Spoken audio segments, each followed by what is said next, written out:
What's up guys, Eric Prey, Table Rock Fishing Intel. Going to get a little bit more in-depth on the Jewel Scuba Spoon with you right now.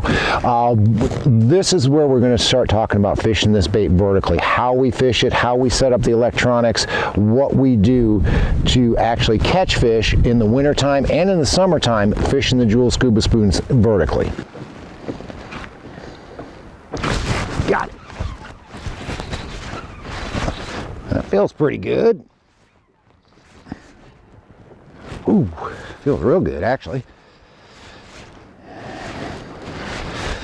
Oh yeah, big old largemouth.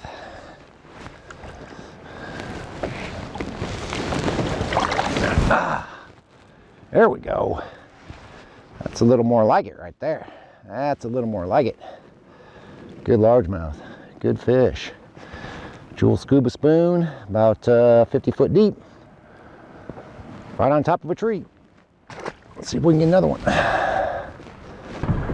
So today we're vertical fishing with the Scuba Spoon, and a couple of different, it's not really retrieves, I guess it's presentation's the best way to put it, is we will, there's a traditional way of working a jigging spoon where you're just jigging it up and down. And we do that quite a bit. One of the keys when you're jigging it up and down is when that bait's falling, is you want to follow it. Ooh, I got one looking at me. You want to follow that bait down with the rod tip. See, I'm not letting it fall on its own. I'm actually following it down so it's on a semi-slack line. It still has the same presentation I want, but if one should hit it on the way down, I'm going to feel that bite. So it's very important when you're jigging a spoon that you follow the bait down with your rod tip so you don't lose contact with the bait. Keep it on a semi-slack line. Another technique that we use a lot, especially in the wintertime, is we'll just shake the bait.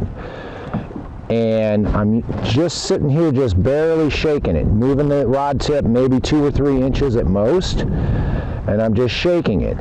And that tends to work when the fish are a little bit skittish or they're not being super aggressive. So like right now, I've just pulled 2 fish out of this tree. I switched from jigging the bait up and down to now I'm just shaking it, and they're coming up to take a look at it. A lot of times as you're doing this, you just sit there and shake it, you shake it, and like right now I've got a fish looking at my bait, I'll give it a pop and let it fall back down. And a number of times that will cause that fish to go ahead and take a swat at it and go ahead and bite it. So I'll just shake it. Right now that fish is still looking at me. And I'll just give it a quick pop and then follow it back down and see how he reacts to it. It's one of the other things when you're fishing vertically and you need to watch your electronics. Don't just get out there and jig this thing up and down and expect to get bit. Watch the way the fish are reacting to what you're doing. Do they react better when you're shaking it? Do they react better when you're hopping it up and down? Watch how they react. See what they think about what you're doing. What's causing them to move towards the bait? What's causing them to move away from the bait? Another little thing that we like to do, if I've got a group of fish around my bait, 3 or 4, maybe 5 fish, a way to get one of them to bite is I'll lift it up real high and then let it flutter back down. I'm still following it back down with the rod tip, but I'm going to lift it up pretty high. I'm going to bring it up 5-6 feet and let that flutter back down in front of them. Oh, another one.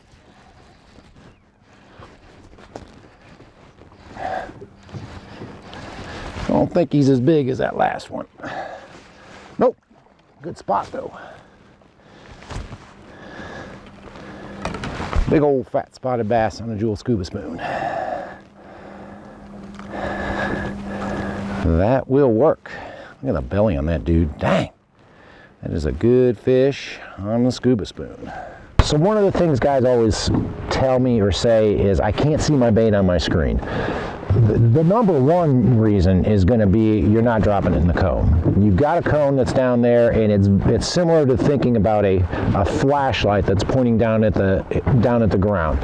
The closer you are to the flashlight, the narrower the beam is. The closer you get to the bottom, the wider that beam is. But if you're not dropping it in the cone, you're never going to see the bait. There are some things you can do on your electronics that will make it easier to see your bait and have your graph set up. We're going to go on the Lowrance right here, and I'm going to go to the menu. I've got it set at 100 feet. I don't have it on auto. I adjust that as I go. My frequency is 200. That's the frequency I like to use when I'm fishing deep. You can switch it. It makes it easier to see your bait if you go to 83 kilohertz. But as you can see, I can't turn my sensitivity up nearly as far because the 83 is going to give you a lot more clutter. That's why I prefer 200 kilohertz. You can see how much clearer that is. You can also do high and medium chirp. It gives you a combination of the two. I'm just more comfortable with 200 kilohertz. The other thing, I manually adjust my sensitivity. I take it up as far as I can go to where I start to get interference. I'm starting to get some interference up here, so I'm going to back it back down. I'm going to get it right around 76 is where I like it when I'm fishing this deep.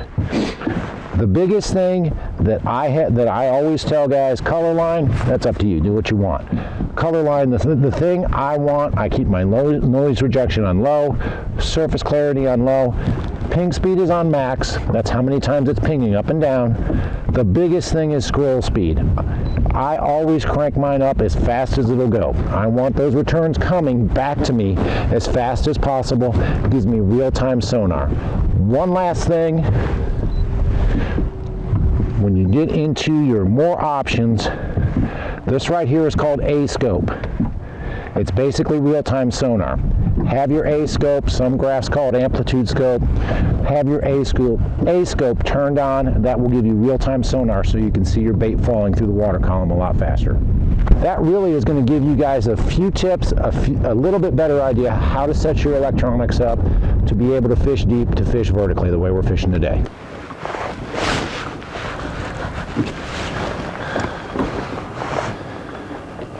Come on, get it. Get it. Get it. Oh, got it. Oh my, that feels like a good one. Yep. That's either a big fish or he's foul hooked. That's a good one. Oh, big brownie. Big old smallmouth. Come here, give me your mouth. Don't you stick me. Oh yeah. Big old smallmouth. She is just coughing up shad like nobody's business, and she absolutely choked. Absolutely choked that scuba spoon. There we go. Big old smallmouth. Pretty fish. She had it all the way down in her gullet. She absolutely choked it. I don't know if y'all can see how much shad she has got down in her mouth. But she is just spitting up shad all the way up. Good solid fish. Put her back.